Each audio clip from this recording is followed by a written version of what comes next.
Have you ever stood beneath a starlit sky and wondered, who created all of this? This ancient question has haunted humanity since the dawn of consciousness. We search for answers in sacred texts, scientific theories, and philosophical debates.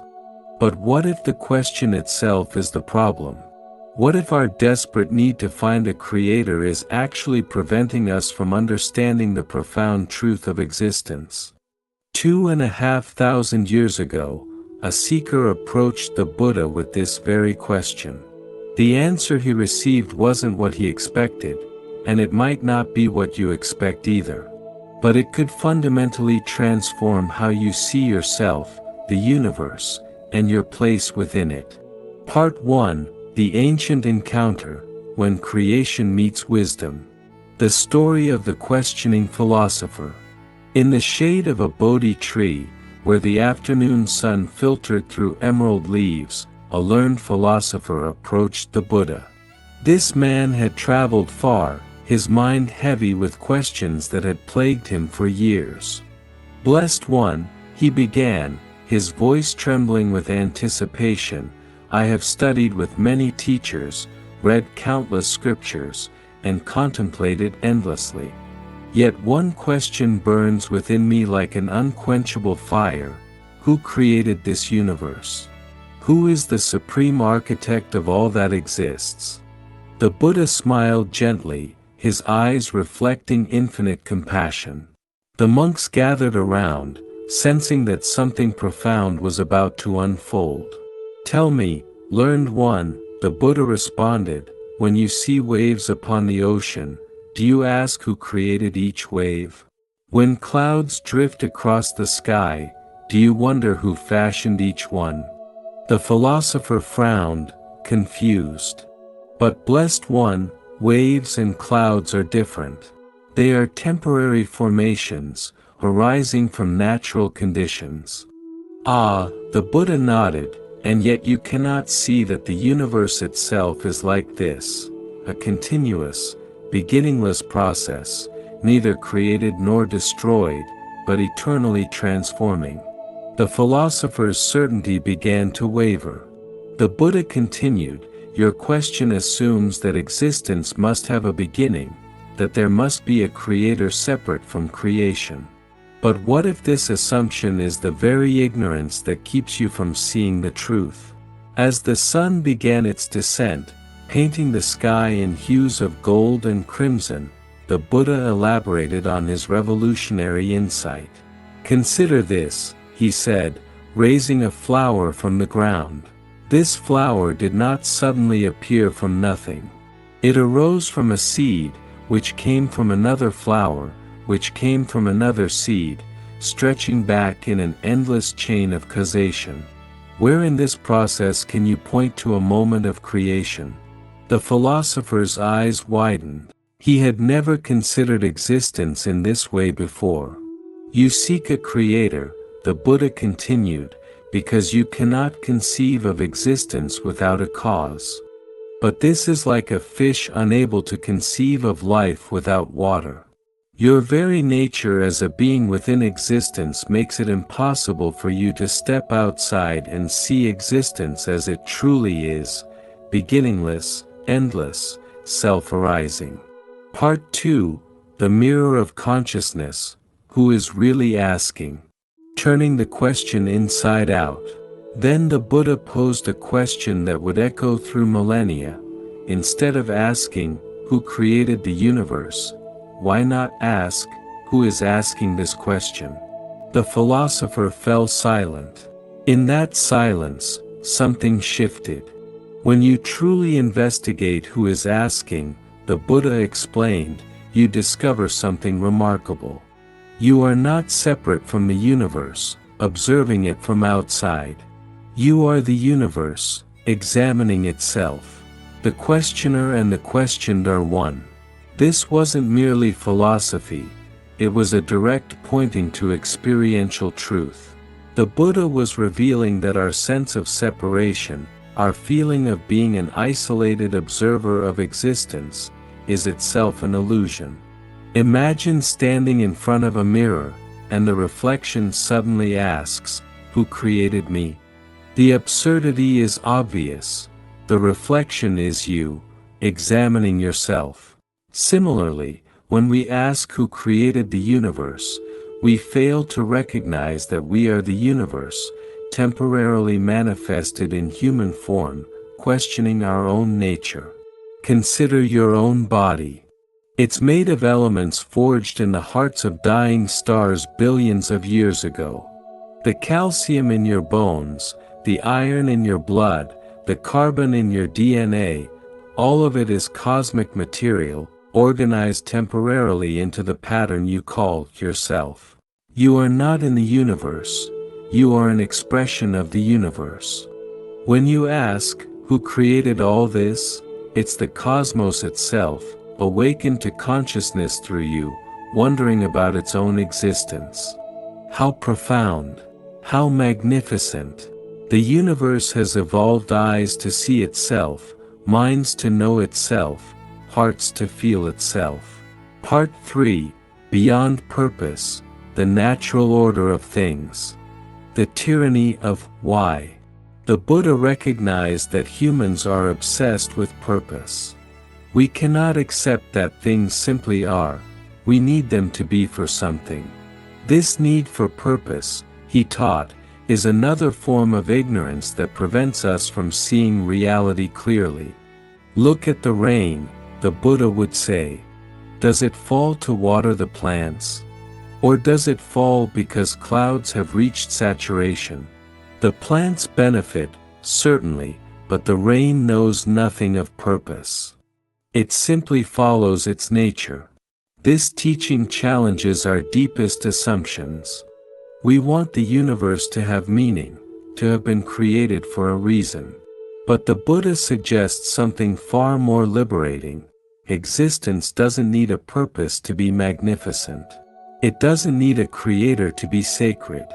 The story of the burning house. One day, a student came to the Buddha in great distress. "Master, if there is no creator, no purpose, then why should I live? What meaning does life have?" The Buddha told him this story. A man's house caught fire while his children played inside, oblivious to the danger. Did the man stop to ask, who started this fire? What is the purpose of this burning? No. He acted immediately to save his children. Similarly, here you are, alive and conscious, in a universe full of suffering and joy, beauty and pain. Instead of asking who created it or why not engage fully with the reality of your existence? Why not act with compassion, wisdom, and understanding? The student understood. The question of creation was a luxury of the intellect. The reality of existence demanded engagement, not explanation. Part 4, The Ocean and the Waves, Understanding Our True Nature. The metaphor that changes everything. The Buddha often used the metaphor of the ocean and waves to explain our relationship with existence. Each wave appears separate, distinct, with its own beginning and end. Yet every wave is simply the ocean itself, temporarily risen. You are like a wave, he would teach, asking who created the ocean. Can you not see that you are the ocean, momentarily formed into a wave? This isn't mere poetry, it's a fundamental insight into the nature of reality. Modern physics echoes this ancient wisdom, revealing that all matter and energy are different expressions of the same underlying quantum field. We are not separate entities existing in space, we are temporary patterns of space-time itself. A contemporary example. Think about your smartphone. When you video call someone, their image appears on your screen. The pixels that form their face are not separate from your phone, they are your phone, temporarily arranged to create an image. Similarly, you are not separate from the universe. You are the universe, temporarily arranged into human form. When you truly grasp this, the question, "Who created the universe?" becomes as meaningless as a wave asking, "Who created the ocean?" The wave is the ocean. You are the universe. Part 5, The Illusion of Separation, Why We Need a Creator. The Birth of Duality. The Buddha understood that our need for a creator stems from a fundamental misperception, the illusion of separation. From the moment we're born, we're taught to see ourselves as separate entities. This is you, that is the world. This duality becomes so ingrained that we cannot imagine existence without it. When you believe you are separate from existence, the Buddha taught, you naturally wonder how existence came to be. But when you realize you are existence itself, temporarily conscious of itself, the question dissolves like mist in the morning sun. The story of the fish. A young monk once asked, "Master, why do people insist on finding a creator?" The Buddha replied with a parable. Deep in the ocean lived a school of fish that had never left the water. One day, they heard tales of creatures who lived without water, breathing something called air. The fish couldn't comprehend this. "Impossible," they said. "Everything needs water to exist. Who could create beings that live without water?"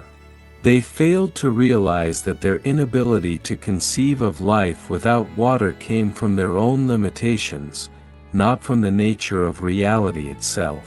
Similarly, humans cannot conceive of existence without a creator because they cannot see beyond their own conditioned perspective. Part 6, Life as Its Own Meaning, The Revolutionary Understanding.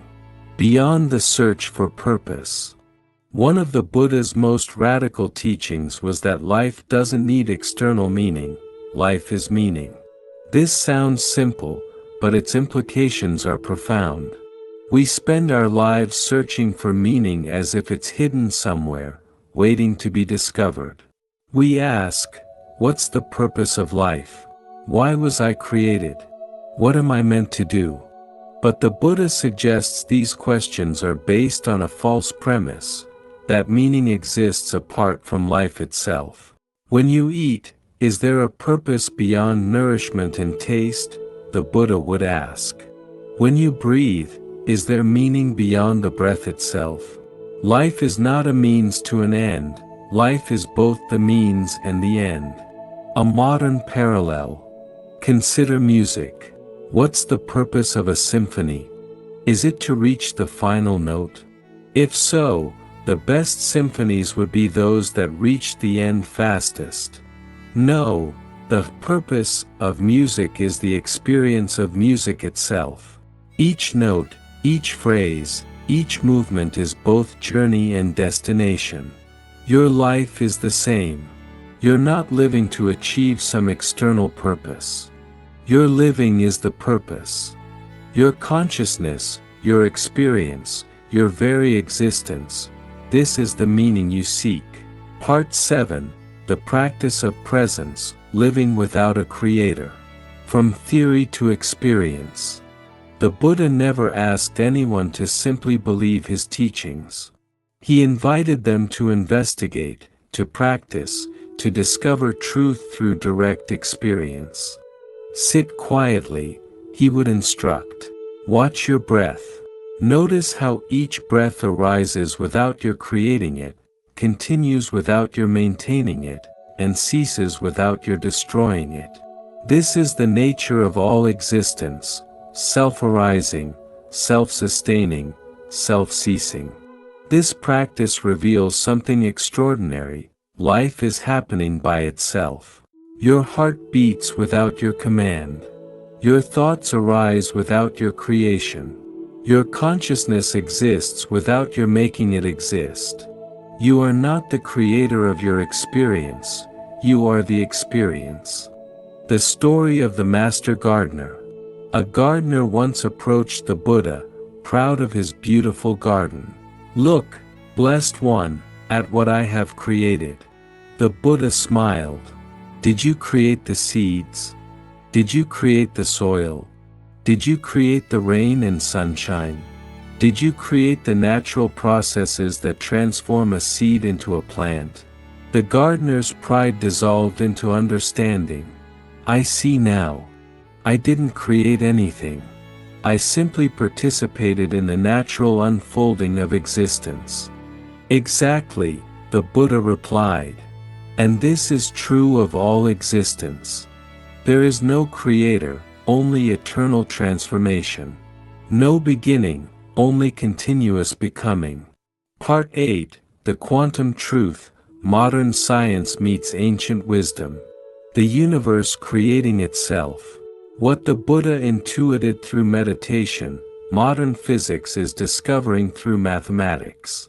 The universe doesn't need an external creator because it's self-creating, self-organizing, self-evolving.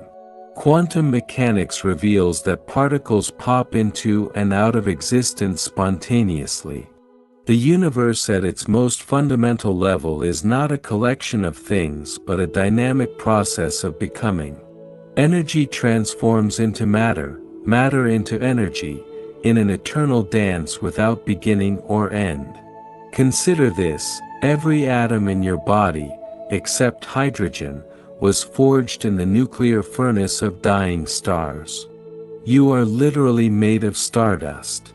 But more than that, you are the universe evolved to the point of consciousness, able to look back at itself and wonder at its own existence. The observer and the observed.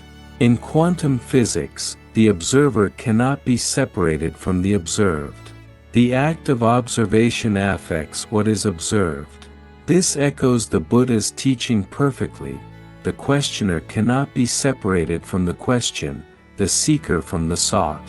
When you ask, who created the universe, you're not a separate being asking about an external creation. You're the universe itself, evolved to consciousness, questioning its own nature. The observer and the observed are one. Part 9, Freedom through Understanding, the Liberation. Breaking the chains of need. The Buddha taught that our need for a creator is a form of bondage. It keeps us trapped in dualistic thinking, always seeing ourselves as separate, small, created beings rather than recognizing our true nature as existence itself. When you stop seeking a creator, he taught, you stop being a creature. You recognize yourself as the creative process itself, temporarily manifested in human form. This isn't about becoming arrogant or inflated. It's about recognizing the profound truth of what you are, not the small, separate self you imagine, but the vast, interconnected web of existence itself. A story of awakening. A student spent years tormented by existential questions. Who created me? Why do I exist? What's my purpose? These questions drove him to the edge of despair. Finally, he came to the Buddha. Master, I must know, who created this universe? The Buddha looked at him with infinite compassion. You're asking the wrong question. Ask instead, what is this universe? What are you? The student meditated on this for days. Suddenly, like lightning illuminating a dark landscape, he understood. He wasn't in the universe, he was the universe, temporarily shaped into human form. The relief was overwhelming. The search was over, not because he found an answer, but because he realized the question was based on an illusion. Part 10, Practical Wisdom, Living This Understanding. From philosophy to daily life. How does this profound understanding translate into everyday living? If there's no creator, no external purpose, how do we live? The Buddha's answer was revolutionary in its simplicity, with compassion, mindfulness, and wisdom. When you realize you're not separate from existence, compassion arises naturally. The suffering of others is your suffering. Their joy is your joy. You treat all beings with kindness, not because a creator commands it, but because you recognize the fundamental unity of all existence. The practice of interconnection. Start with simple observations. The food you eat becomes your body. The air you breathe becomes your blood. The water you drink becomes your cells. Where exactly is the boundary between you and not you? Your thoughts are shaped by language you didn't create, experiences you didn't choose, and a culture you were born into. Are these thoughts really yours, or are they the universe thinking through you? When you begin to see through the illusion of separation, your whole relationship with existence transforms. You stop feeling like an isolated individual struggling against the world. You recognize yourself as the world, temporarily experiencing itself from a particular perspective. Part 11. The Endless Beginning, Time and Existence. Beyond linear thinking. The Buddha taught that existence is beginningless, undi in Sanskrit. This doesn't mean it's eternal in the way we usually think, stretching infinitely into the past and the future. It means existence transcends our concepts of beginning and end entirely. Time, the Buddha explained, is how consciousness experiences change. But existence itself is beyond time. It neither begins nor ends, it simply is. This is difficult for our minds to grasp because we're conditioned to think linearly. Everything in our experience has a beginning and an end, so we assume existence itself must too. But this is like assuming the ocean must have edges because every wave does. The circle with no beginning. A student once drew a circle in the sand and asked the Buddha, "Where does this circle begin?" The Buddha smiled. "Show me the beginning of this circle, and I'll show you the creator of the universe." The student traced the circle with his finger, going round and round, unable to find a beginning. Suddenly, he laughed, understanding. The universe is like this, complete, whole, without beginning or end, without creator or creation. Part 12. The Call to Awakening, Your Role in This Understanding. You are the universe awakening to itself. Right now, as you absorb these words, something magnificent is happening. The universe, through you, is contemplating its own nature. After billions of years of evolution, existence has developed the capacity to question itself, to seek understanding of itself. You are not a separate being learning about the universe. You are the universe learning about itself. Your awakening to this truth is the universe awakening to itself. This isn't a belief to adopt or a philosophy to follow. It's a direct invitation to investigate your own nature, to look deeply into who and what you really are. The Buddha never asked for blind faith. He said, "Come and see for yourself." Here's how you can begin. Sit quietly for a moment. Feel your breath. Notice how it happens by itself. Feel your heartbeat. Notice how it continues without your control. Observe your thoughts. See how they arise and pass like clouds in the sky. Now ask yourself, who is observing all this? Don't think about the answer. Just look. Who is aware? What is awareness itself? In that looking, in that direct investigation, you might glimpse what the Buddha pointed to, that the observer, the observed, and the act of observation are not three separate things but one seamless experiencing. This understanding we've explored today isn't meant to be merely intellectual. It's meant to transform how you live, how you relate to existence, how you understand yourself. If these teachings resonate with you, if they spark something deep within your being, I invite you to continue this journey of awakening. Subscribe to Buddha Coha for more profound explorations of Buddhist wisdom. Click the notification bell so you don't miss our next journey into the depths of existence. Share this video with others who are questioning, searching, and wondering about the nature of existence. Sometimes a single teaching, a single moment of understanding, can transform a life forever. The final teaching: rest in what you are. Beyond all questions.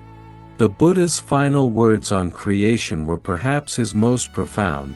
Whether or not there is a creator changes nothing about how you should live. Suffering exists.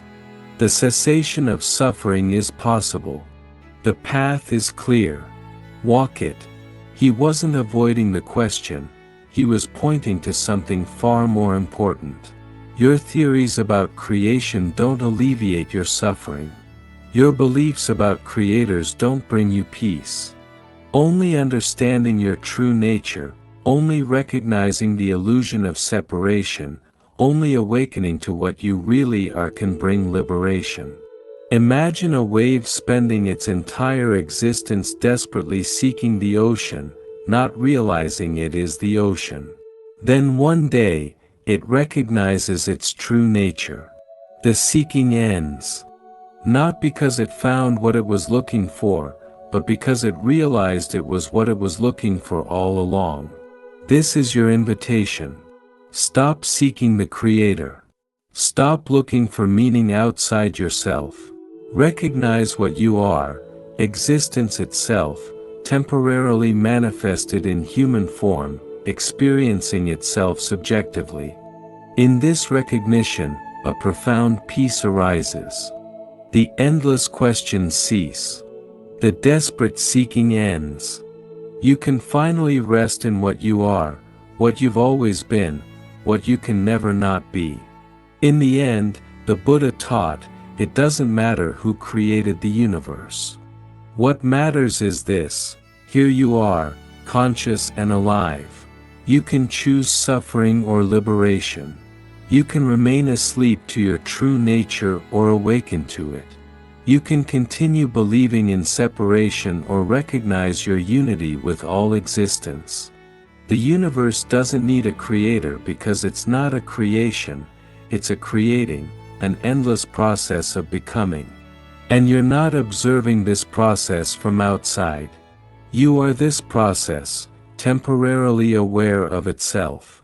When someone asks you, who created the universe, you can now smile with the Buddha's understanding. The question assumes a separation that doesn't exist. It's like asking, who created the creating, or who began the beginningless? As we conclude this exploration, remember that these aren't mere words or concepts. They're pointing to a living truth that you can discover within yourself. The Buddha discovered it 2,500 years ago, sitting under a tree, looking deeply into the nature of existence. That same discovery is available to you, right here, right now. You don't need to travel to distant monasteries or study for decades. The truth of your nature is always present, always available, always closer than your next breath. It's not hidden, you're simply looking in the wrong direction, seeking outside what can only be found within. The question, who created the universe, kept humanity searching for millennia. But the Buddha showed us that the question itself was the problem. When we stop looking for a creator and start recognizing our true nature, when we stop seeing ourselves as separate and start experiencing our unity with existence, the question doesn't get answered, it dissolves. And in that dissolution, in that recognition, in that awakening, we find what we were really seeking all along, not answers, but peace. Not explanations, but understanding. Not a creator, but our own true nature, vast and limitless as the universe itself. Remember the Buddha's essential message: I teach only suffering and the end of suffering. Everything else, all the philosophy, all the metaphysics, all the cosmic questions, is secondary to this practical truth. You suffer because you believe you're separate. You find peace when you recognize you're not. May you awaken to your true nature. May you recognize yourself as the universe knowing itself. May you find in that recognition the peace that surpasses all understanding. And until we meet again on this path of awakening, remember to subscribe to Buddha Coha, share this wisdom with others who are seeking, and most importantly, look within. The universe is waiting to recognize itself through your awakening. The wave doesn't need to find the ocean. The wave needs only to recognize that it is the ocean, temporarily risen, eternally one with its source.